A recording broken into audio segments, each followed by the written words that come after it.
June 14th, 2022, Abhayagiri Monastery, and Longpo Sumedho gave a Dhamma teaching earlier today, and I thought that was a really amazing Dhamma talk, and there's so much there to contemplate, to think about. Longpo Sumedho talks about awareness so much. Awareness is always here. And then in my mind, I'm kind of this juxtaposition with just the difficulties and the trying to lead the Dhamma life. And especially those of us who live in the monastery, we go day by day. There's not that many distractions. We do our korwat, we go to morning and evening pujas and have our meal. The breakfast, we had a special breakfast this morning, but that doesn't happen that often. So usually it's just a breakfast of oatmeal, cereal. It's pretty basic. And then the meal. And then the tea time. The tea time tends to not be so interesting. It's just we have a drink, and sometimes there might be some sort of allowables.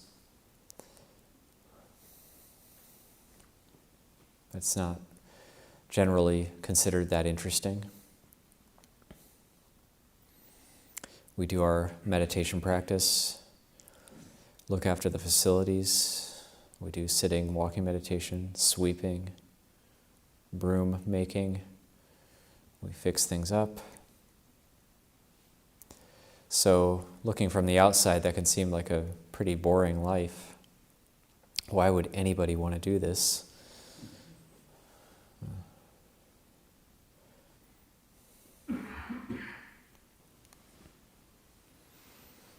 Some people here might know the biographies or the histories of some of the monks here. You did all those fun things before. Why did you give it all up to ordain? Why would you do that? What would make you want to do that? Give up all those fun things that you used to do to lead this very seemingly boring, meaningless life. Longpo Sumedho was talking a lot about the 4 requisites in his talk today. He really touched on almost everything, actually, in his talk today, and bringing it back to awareness. But he was talking about the 4 requisites and contentment and these basic requisites and awareness.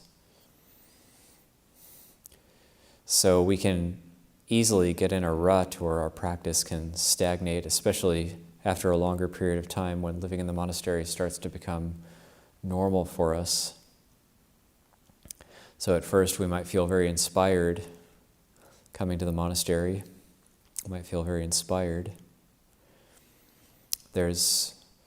I'm very inspired right now, though. There's older generation mixed with newer generation here currently, and I find that very inspiring, that people are still drawn here from all generations. There's even people here who met and lived with Longpo Cha. So I was 12 when Longpo Cha passed away.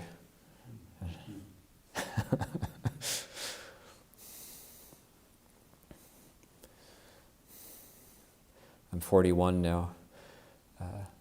The day Longpo Sumedho arrived,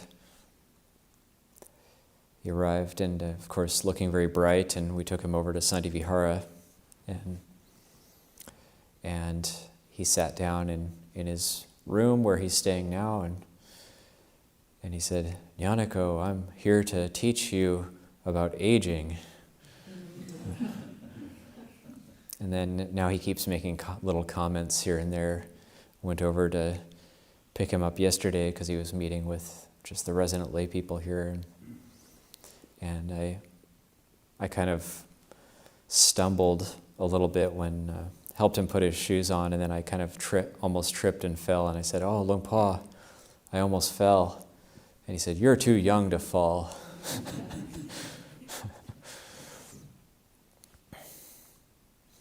But it's so amazing seeing someone who's older, like Luang-Por Sumedho, reflect on aging, because this is what we do as monks. We contemplate aging, we contemplate death. Then you see the fruits of the practice.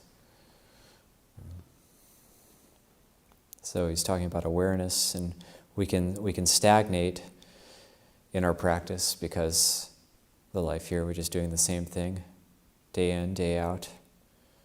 It might be kind of interesting to go somewhere and do a road trip and go see something, but then it's like you come back to the monastery and it's just more of the same routines, the same activities, the same meal time.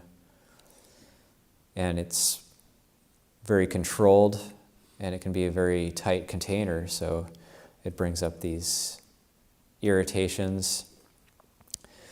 And we actually, the lay people, the lay community here might see us as just a group of guys who stumbled into the monastery, and that is kind of how I view myself, actually. I'm just some guy who stumbled in off the street, and now I'm the abbot of the monastery. But then the awareness, so whether our practice is stagnating or whether it's going well, the awareness is always there through the whole time. That's something that, the awareness is the very thing that allows us to experience life. And the awareness it's a very subtle and profound thing, that the awareness is always there, and it is our very nature in terms of what allows us to experience things, and it is the animating force and what gives us that life experience. And at the same time, there's suffering. So how are those two things related? And I like to think of this as the knowing, but the knowing is hidden, or it's not purified. So the whole practice is a purification of the knowing, or a purification or an uncovering of awareness. Of course, awareness itself is intrinsically pure and unsullied. But how do we uncover that? How do we realize that? And it's always there.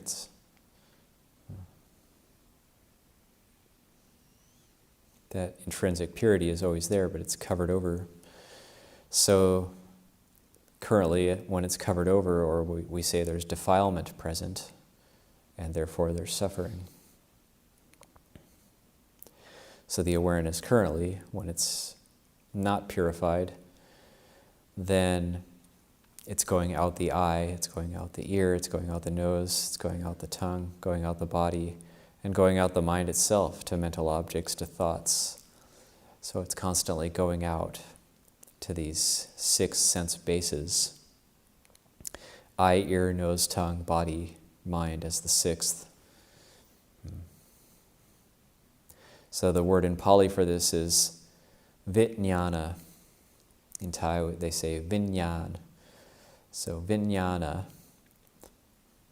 Jnana means knowing, or inherent wisdom, unconditioned. Jnana by itself is like, the Sanskrit it's with a G, like gnosis, like the word gnosis comes from jnana. But when you add the vit in the front of it, it's divided knowing. So the word for consciousness, in terms of the 5 khandhas, is divided knowing. Divided knowing. Knowing out the eye, knowing out the ear, knowing out the nose, knowing out the tongue, knowing out the body, knowing out the mind. The eye sees forms, visual forms. The ear hears sounds. The nose smells odors. The tongue tastes. The body senses tactile sensations. And the mind comes into contact with thoughts, mental objects, ideas. So that's the 6 sense bases. And the 6 sense consciousnesses, the vijnana.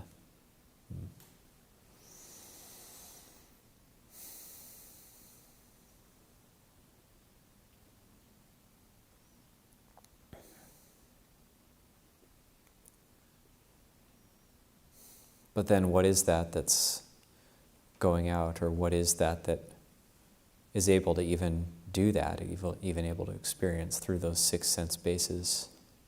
How is that even possible?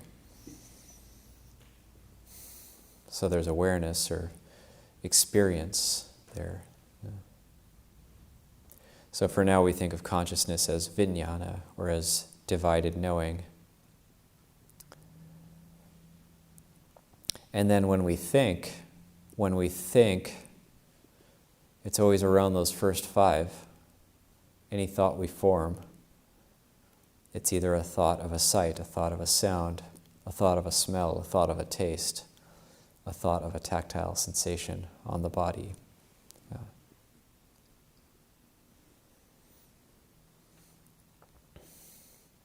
So can you have just a thought that isn't based on those first 5? And you can try it out for a moment.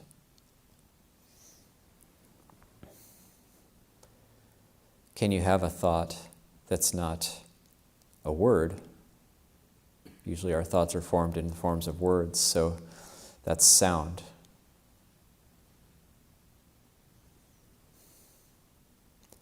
Can you have a thought? A thought is either a visual, we might visualize something, that would be a visual, a thought based in visual objects. A thought might come up in the form of words or talking to somebody.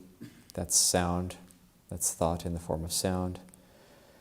We might actually think of a odor that's a bit more subtle, but we can actually recollect a smell or be reminded of a smell.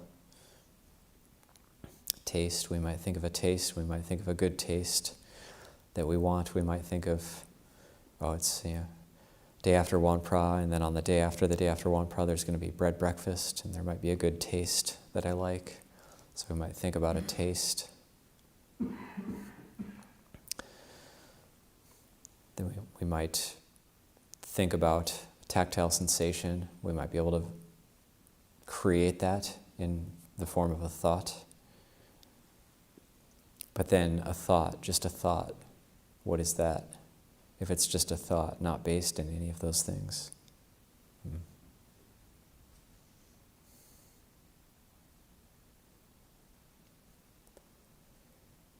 Can anybody do it?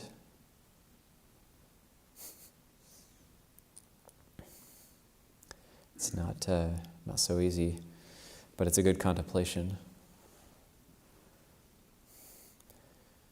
I actually think of this as you have this Huineng, the 6th patriarch of Chinese Buddhism. He says,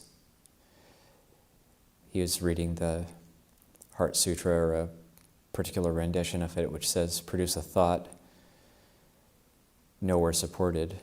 So can you produce a thought that's nowhere supported by sight, sound, smell, taste, or touch? Can you produce a thought that's nowhere supported? And if you can, then that's an awakening, if we can do that. So this just comes full circle back to the Noble Eightfold Path and the practice. And it's getting the mind, the chitta, to that point where it can let go. It can let go into that.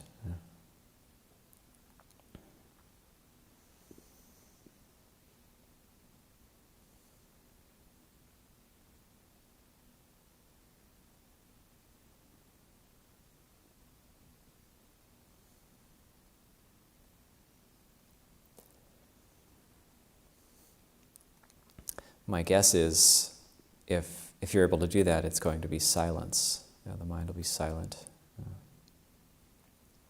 So this is just the practice. It's not necessarily interesting or fun, but just contemplating this awareness, it can lead to a sense of quietude, a sense of peace,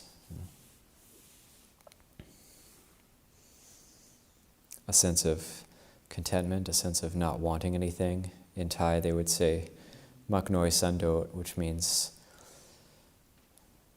fewness of wishes and contentment.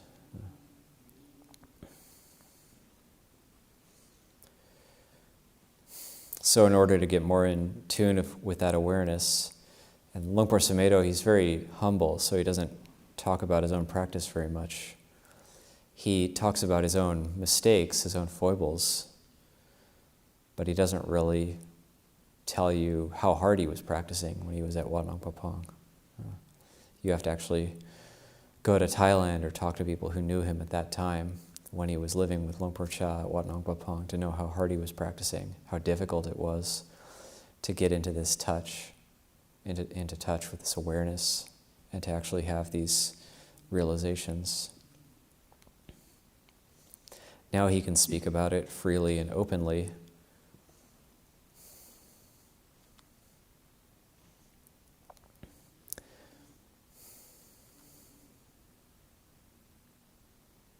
Now he can speak about it freely and openly just from experience, and we might think, why can't I just get there, just get that?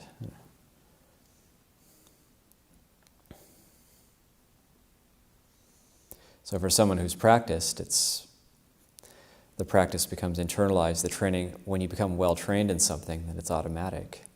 You become well-trained in awareness, then it's automatic. That coming back to that realization.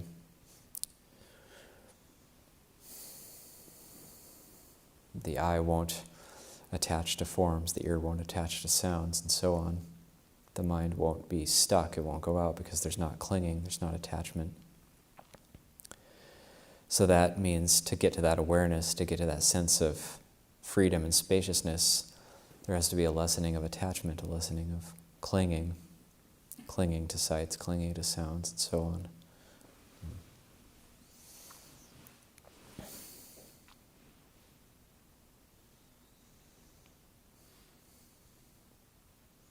So it takes a lot of practice. But then when we see someone who's trained for a long time, then it seems like, they make it look easy. Yeah.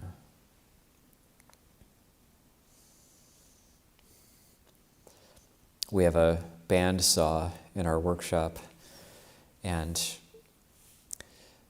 bandsaw blades are folded in a certain way that you have to do this motion to fold them into 3 circles. It's sort of the way you store them, and then there's a particular motion that you unfold them so it doesn't pop open and cut you, which can be dangerous.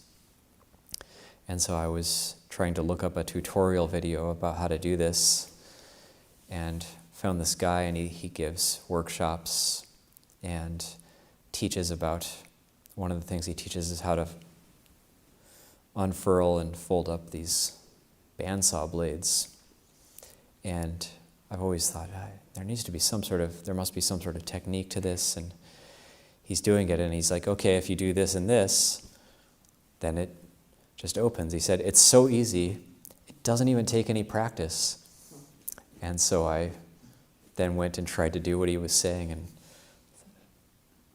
no, this takes practice, but this guy's an expert. That's why he's saying he thinks for him it doesn't take any practice anymore after he's practiced it for 25 years or however long. So it takes repetition. This takes repetition. We sit in meditation again and again. We do walking meditation again and again. We take the precepts again and again, and we slip up. It's okay. These are training guidelines. When we slip up in the precepts, we retake the precepts. We do the chanting of the suttas. We read the suttas again and again. We listen to Dhamma teachings again and again, over and over. And we heard Luang Por Sumedho live today, so we may have heard a lot of his teachings online or followed his teachings for a period of time. But we need to hear it over and over again from many different angles for most of us. Another thing that has really stuck out for me for Luang Por Sumedho's teaching was how close it was to Ajahn Dan's teaching when he came. And last time he was here, I believe it was 2016. And he talked about not knowing and knowing. So Luang Por Sumedho touched on that both today and in his talk he gave a week ago. he talked about not knowing and death. What is death? And then being with that sense of not knowing, rather than having comforting thoughts about death. Not that that's a bad thing or that that's not okay, but to really admit to ourselves we don't know. We haven't died yet, so we don't know. So that's that sense of not knowing, being comfortable with not knowing something. Usually we try to gain knowledge about something to feel more comfortable about it. But just being with that not knowing. So being able to be fully content, fully comfortable with not knowing, and at the same time cultivating knowing in terms of awareness, in terms of awareness of the present, here and now. So there's the knowing and the not knowing together. That sense of being okay, not having to acquire knowledge about something, but also being able to be fully aware in the present, along with that sense of not knowing. That was a really crucial point that Ajahn Ñāṇiko was talking about back in 2016. He really pointed to it many times as a very high Dhamma, a very important point in practice, being okay with not knowing.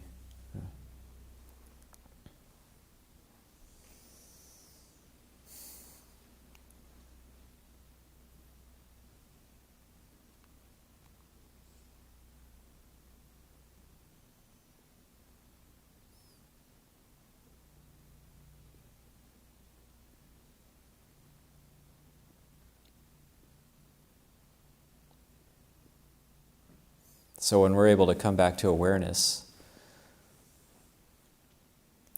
we have that ability to become very deeply happy. So that's why we do this. That's why we're here. If there wasn't any rewards to this practice, if there wasn't any fulfillment that came from it, there's no way we can stay. Eventually, we'll leave.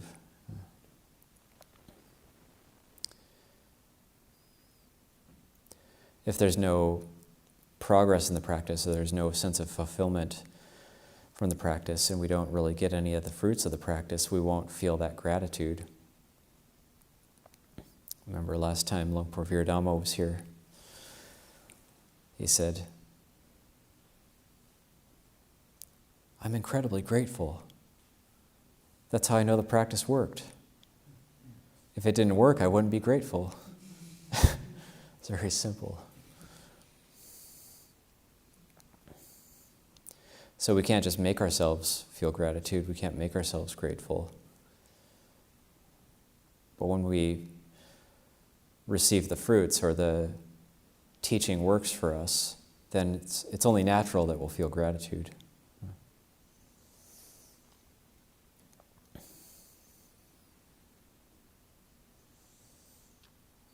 So if the practice isn't working for us, or we aren't able to get back to that sense of awareness, or there's a sense of inner discontent, dis-ease,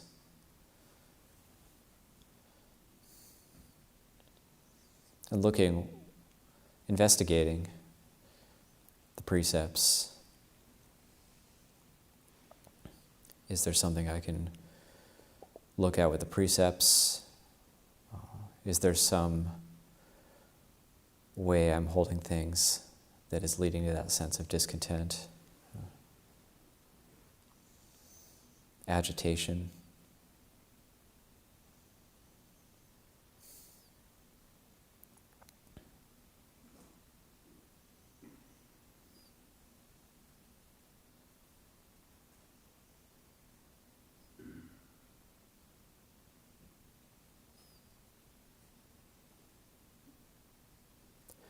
So if we feel unhappy, though, or we feel discontent, it doesn't necessarily mean the practice isn't working. We have to remind ourselves we can be aware of that as well. Sometimes we feel like, well, if I feel good, that means I'm with the Dhamma. But feeling good is just feeling good. So the There's a teaching which really affected me. It's one of the suttas. Sometimes you just open up the suttas to a random page and there's a teaching you'll find which is very profound, or just one line. I remember opening the suttas up and reading this. It's in the Samyutta Nikaya, where the bhikkhus ask the Buddha different questions about terminology. And they say, one bhikkhu says, apparent here and now, apparent here and now. How is the Dhamma apparent here and now? And in this particular sutta, the Buddha answers, when a thought of anger rises, he knows a thought of anger has arisen. That's how the Dhamma is apparent here and now. That's what apparent here and now is. It doesn't say, when a thought of anger arises, the Dhamma isn't apparent here and now, and when it goes away, it is. He says, when a thought of anger arises, he knows a thought of anger has arisen. That's how the Dhamma is apparent here and now. When a thought of anger doesn't arise, he knows a thought of anger has not arisen. That's how the Dhamma is apparent here and now. So it's just coming back to that awareness is incredibly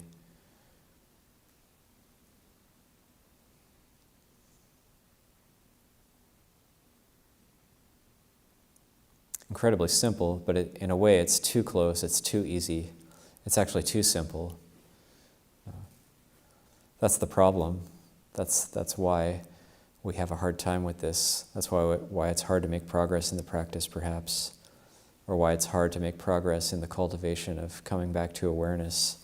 It's because it's too apparent here and now. It's too close. It's too what we are. Impermanence, the truth of impermanence is what we are. These bodies, these minds, that's the truth of impermanence. It's not something outside. So totally internalizing the Dhamma, that's the unentangled, to be brought in, to be internalized. We are the living Dhamma, all of us. It's not something in a book or something outside to be seen with a passing curiosity, but we are. The Buddha's teaching is pointing right to what we are. So I don't want to go on much longer than this because it's been a very long day, but it's also been a very good day, and I feel very inspired that all of you are here with the Sangha, and I feel very grateful that Longpo Sumedho is here with us. And so these are just a few thoughts to reflect on. I'll leave it there for this evening.